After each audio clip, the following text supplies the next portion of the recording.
So in this edition, I thought I would take you on a little tour of the Sessions House.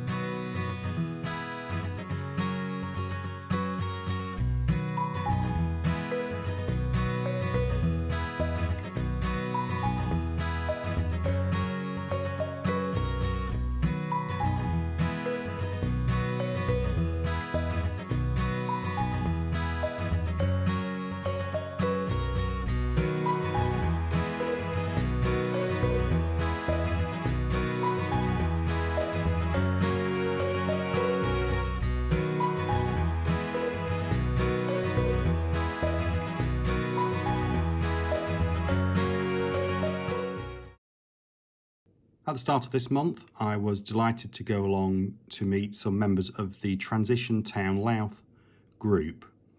The group is a number of individuals whose aim is to promote the natural environment, and they held a competition for the town's best loved tree. I met Claire, who was the person that nominated the winner, which was very deserving, and this magnificent copper beech located on Newbridge Hill in the town. I was able to award her with a certificate for her efforts in nominating the tree and meet members of the group who had organised the competition. A wonderful tree, a very worthy winner, and a lovely afternoon.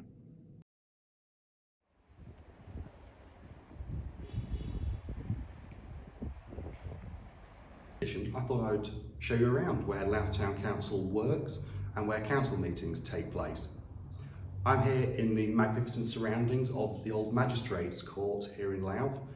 It's the Sessions House and is the old courtroom, and it's right here that all of the Louth Town Council meetings take place.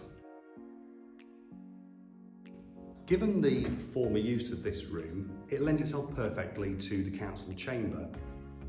The chair of the meeting, who sits in this position, can very easily see what's going on across the room, and likewise members can make themselves seen very easily and indicate that they wish to speak.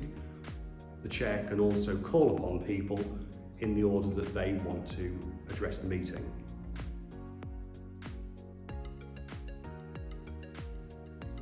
During meetings, and not just council meetings but also the council's committee meetings, the town clerk always sits to the right of the chair, and usually next to the town clerk will be the town clerk's assistant. The town clerk is here to give advice to the chair of the meeting about procedure, but also to members about their responsibilities, their duties, points that may be contentious can be advised by the clerk. Both the town clerk and the assistant are here to take notes of the meeting, which in turn eventually become minutes of the meeting and become the official record of what was discussed during that meeting. During a council meeting or a committee meeting of the council, the person sitting to the left of the chair for a council meeting is either the deputy mayor, or for a committee meeting will be the vice chair of that particular committee. Their role is really important because they're looking out across the room to see which members wish to speak on a particular item. They will note the order in which people wish to contribute and feed that information to the chair. So they're really acting as a support for the person who's chairing the meeting in order to make sure that everyone that wishes to contribute during that meeting has the opportunity to do so under what we call standing orders. So just how does a council meeting or a committee meeting typically work here at Louth Town Council? Every meeting starts with a published agenda. That agenda is sent out to members of the council. It's also made available publicly. That allows members of the public who wish to come along and hear what's said on a particular item to come along and join in at the meeting. They can't speak during the meeting itself, but we do hold a public forum before most council meetings. During a meeting, each councillor can speak on an agenda item. Sometimes a vote is required, or what we call a resolution is made. This means that councillors use their democratic voice to speak one way or the other about something and make a decision as a collective corporate body. Members will indicate that they wish to speak, and either the chair of the meeting or the person sitting to their left will be looking out to see who wants to speak, what order they want to speak in, and ensure that everyone who wants to contribute has the opportunity to do so. Everyone's entitled to speak on each agenda item, but it's up to the chair to ensure that discussions are kept on track and that everyone who wishes to speak has the opportunity to do so. So, what are these standing orders? Standing orders are adopted each year and act as the framework for the council to work within, both legally and within its responsibilities. They dictate what business can happen and the procedures that take place within each and every meeting.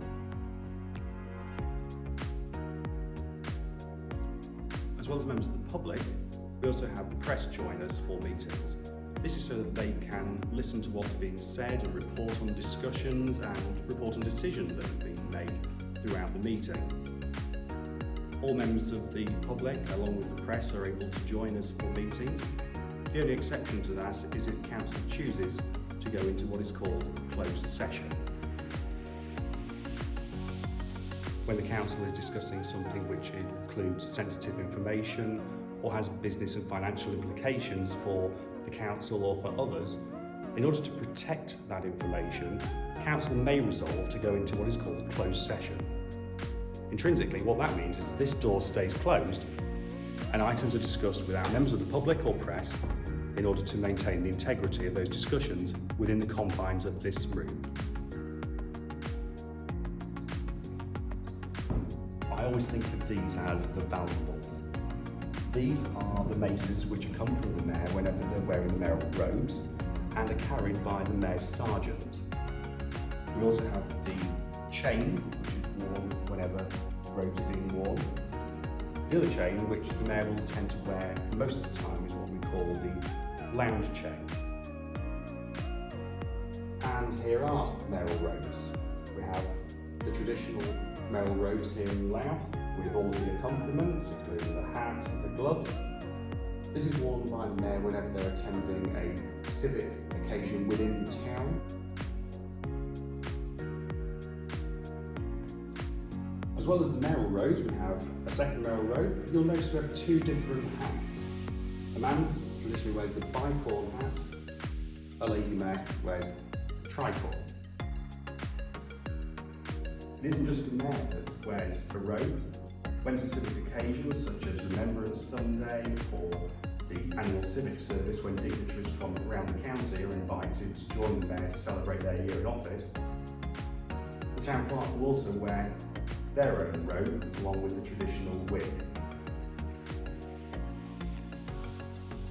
Now, if you look at next month's video, you'll see me wearing these robes for the first time during this civic year as I head out along with the mayor's sergeant.